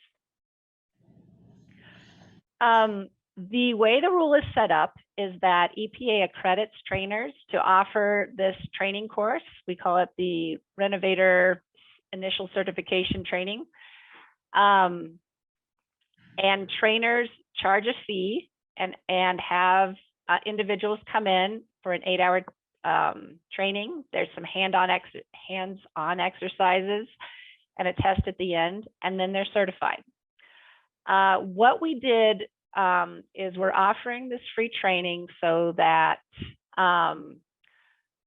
normally EPA does not offer free training. I guess I should say the private sector, these trainers offer the training. Folks come in and get trained and certified, and they'll pay about, I don't know, $250, $300 to be trained.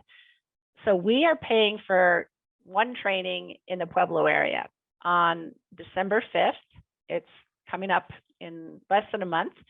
And we want to get the word out to contractors that this is an opportunity for them to become trained for free, trained and certified. And it's also an opportunity for us to publicize and remind the general public that lead can be on your walls, and it, in some cases, can be safe, but once disturbed in renovations, it can be hazardous. And so we want to build public awareness about that importance, and also consumer demand for when homeowners or child cares are having work done, so that they hire trained and certified renovators. And why I'm here today is to get ideas from you all on how we might put the word out, whether it's to the regulated community of renovators or to the protected community of folks that live in homes, older homes, or children in child cares. And I will leave it at that. Okay, thank you so much, Michelle and Jennifer. I mean, we're towards the end of the meeting, but I wonder if we could just take a couple minutes and just do a very quick brainstorm, knowing that we also may want follow-up on this bigger question. As the biggest, like the second and third bullet, I can imagine we come back to those, but it'd be great to get people's input if they have thoughts. But I think the first one is really time sensitive, because this is coming up soon in December. So do people just have immediate thoughts about getting the word out to either contractors or residents? I mean, and we're kind of fortunate because we have a good showing from PDPHE here tonight. So, I mean, obviously, you know, this is in your wheelhouse, but I don't know. Anyway, others have thoughts too. Yeah, I think maybe going to that landlord association meeting and presenting this to them and offering that to them, because they have a lot of people in contacts that they use maintenance men for, and you know, just that kind of situation. Just any kind of lead awareness is going to be great. In terms of like companies that do painting, I'm not sure. I mean, we can do a Google search and, you know, get addresses that way and send out mailing to them, and hopefully get them involved. But yeah, I don't know. I think it's hard. I mean, I think that landlord association would be good though, just so Definitely. they have that that knowledge. And then you know, I'd have to think about it a little more. Yeah. I think there might be a contractor, like a Colorado Contractor Association or something. I think I read about that somewhere, but you could maybe get more specific through that group. Yeah, regional building would be a place to start too. Regional building? Yeah. We could probably hang a flyer at our facility because they bring water in. I don't know, a lot of them might not be from Pueblo, but. What do you mean for the? Because contractors will bring in water samples. Oh, yeah, we could push that, definitely.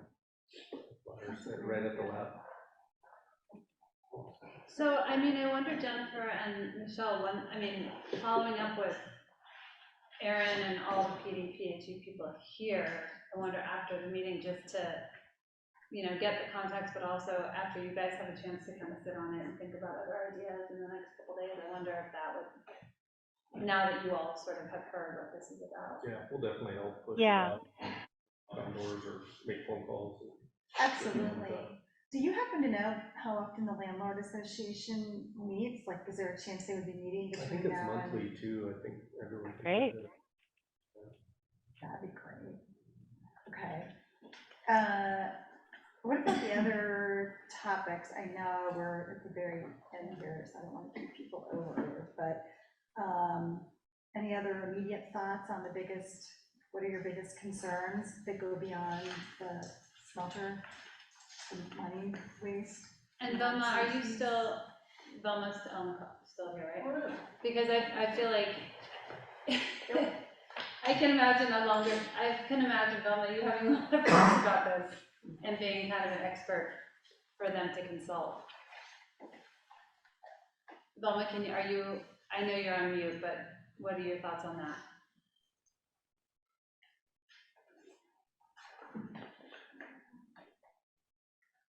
Oh, she's still on, I don't know. What she's doing. Let's see. Velma, are you still with us?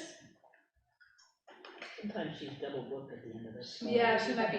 You know, I honestly, Jen and Michelle, I can imagine, I mean, Velma, I would imagine being like the resident expert on this exact question, and she might be, I mean, I wonder if you could schedule a conversation with her? I actually reached out to her. Oh, good. So, yeah, so Perfect. hopefully I'll connect with Velma soon. And if you want to like share the notes, I can put them in the meeting summary and we can just see if anyone wants to add.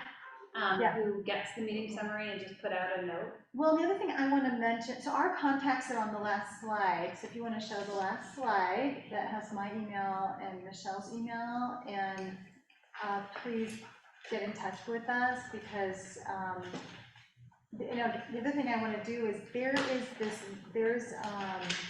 I just saw an email announcement today that there's a webinar, I think I mentioned October 25th, about EJ grants. And I know, Paul, I think you mentioned that there's interest in trying to have somebody on the revitalization group help respond to opportunities. And I hear they're making lots of changes to EJ grants. There's small and big grants coming out.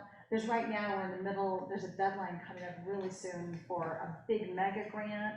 I think the plan is the EJ program nationwide is trying to get funding, more like a cooperative agreement to university level, big, huge nonprofits that can then award smaller grants for projects in EJ, in communities where people are underserved. So I could see that being an opportunity. I know we've talked about testing kits for. So we got two different EJ things going on. The EPA is pushing out a huge amount of EJ funds and projects, and then the state is doing that as well. So there's going to be funds from two different entities for environmental justice.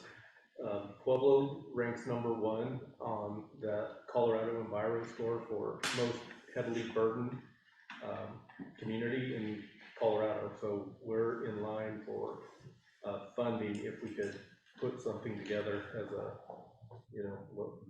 make it work. So we definitely have the ability to bring some funds in for larger projects.